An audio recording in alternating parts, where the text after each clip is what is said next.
कि अरुणाचल प्रदेश जो है उनका एक अभिन्न अंग है, इसको आप कैसे देखते हैं? क्या ये जवाहरलाल नेहरू के समय से कह रहे हैं जी, और बहुत बड़ा हिस्सा वो उस वक्त हड़प भी कर गए थे। मेरा तो जन्म नहीं हुआ था 1962 में जी, परंतु ये मोदी सरकार है, 1 इंच भी जमीन देश की किसी भी सरहद पर कोई नहीं ले सकता, ये हमारा भारत की जनता को वादा है। अमित जी, एक सीए से रिलेटेड सवाल है और आपने भी पहले इसकी बात की हुई है कि ये क्रोनोलॉजी की बात हुई थी कि सीए के बाद एनआरसी आएगा। एनआरसी की बात आजकल कम हो रही है, क्या इसको ये माना जाए कि इस मैनिफेस्टो में ये रहेगा या नहीं रहेगा? ऐसा है जी राहुल जी, ये भ्रांति फैलाई जा रही है। एनआरसी कांग्रेस के वक्त आया हुआ कंसेप्ट है। एनआरपी चिदम्बरम साहब जब गृह मंत्री थे तब गवर्नमेंट कंटिन्यूअस प्रोसेस होती है, हमने इसको आगे बढ़ाया। मगर सीएए का जो कानून है इसके अंदर कहीं एनआरसी का प्रोविजन नहीं है, कहीं एनआरसी के जिन्स भी नहीं है। कृपया देश की माइनॉरिटी को डराना बंद करिए, स्पष्टता से बताइए कि सीएए से किसी की नागरिकता नहीं जा सकती, और ये वास्तविकता है। नहीं, पर एनआरसी क्या बीजेपी के मैनिफेस्टो में होगा? अगले टर्म में इसको देखेंगे? अब मैं तो मैनिफेस्टो कमेटी में अभी ड्राफ्ट कोई आया नहीं है, जब पार्लियामेंट्री बोर्ड के सामने आएगा तब देखेंगे। परंतु मैं इस मंच से इसकी घोषणा भी नहीं कर सकता, परंतु मैं इतना स्पष्ट कर देना चाहता हूं, अभी देश के सामने सीए का कानून है जिसमें एनआरसी के कोई वायरस नहीं है।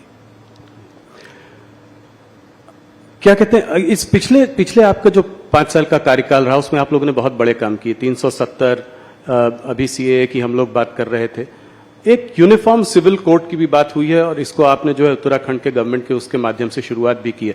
तो क्या अगले 5 साल में ये एक बड़ा मुद्दा रहेगा भारतीय जनता पार्टी का? आपके मैनिफेस्टो आपने कहा कि अभी आप नहीं बता सकते, मगर आप राहुल जी, यूसीसी लोकभोग्य भाषा में कॉमन सिविल कोड, ये आज से हमारा मुद्दा नहीं है जी, 1950 से हमारा मुद्दा है। इसके लिए मेरी पार्टी ने आंदोलन किया है, जनसंघ था तब से करा है, और हम इससे हट नहीं सकते हैं।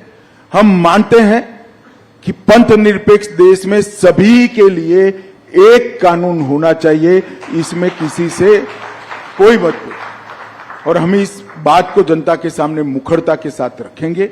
उत्तराखंड सरकार यूसीसी लेकर आई है और इस यूसीसी पर इसकी अब सोशल, लीगल, जुडिशियल सभी प्रकार की स्क्रूटिनी होगी, और उसके बाद में कोई एक कॉमन मत भी बनेगा देश का। परंतु यूसीसी भारतीय जनता पार्टी का देश की जनता को वादा है। हिंदू हो, मुस्लिम हो, सिख हो, ईसाई हो, बौद्ध हो, ये सभी ने एक कानून से जीना चाहिए। धार्मिक स्वतंत्रता में कोई दखल नहीं करनी चाहिए।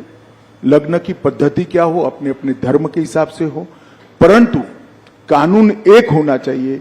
ये हमारे संविधान निर्माताओं ने तय की हुई बात है, ये कोई भारतीय जनता पार्टी का एजेंडा नहीं है। हमने यूसीसी को हमारे गाइडिंग प्रिंसिपल्स में एक्सेप्ट किया था, जिसको अंबेडकर जी, सरदार पटेल, जवाहरलाल जी, राजेंद्र बाबू सब ने स्वीकारा था। ये सारे कांग्रेस के नेता थे जी, और सब ने स्वीकारा था कि उचित समय पर देश के विधानमंडल और देश की संसद इस देश के अंदर यूनिफॉर्म सिविल कोड लेकर आएगी। एक आदर्श हमारे सामने रखा था, जो पूरी करने की दिशा में भारतीय जनता पार्टी की उत्तराखंड सरकार ने, हमारे मुख्यमंत्री धामी जी ने इसको आगे बढ़ाया। डीएमके ने आज जो है अपने मैनिफेस्टो में कहा है कि अगर वो सरकार, उनकी सरकार आती है इंडिया अलायंस की, तो इन सबको रिपील करेगी, सीएए को रिपील करेगी। किसने कहा है? डीएमके। डीएमके कहां पावर में आनी है भाई जी, डीएमके का सवाल ही नहीं है। वो तो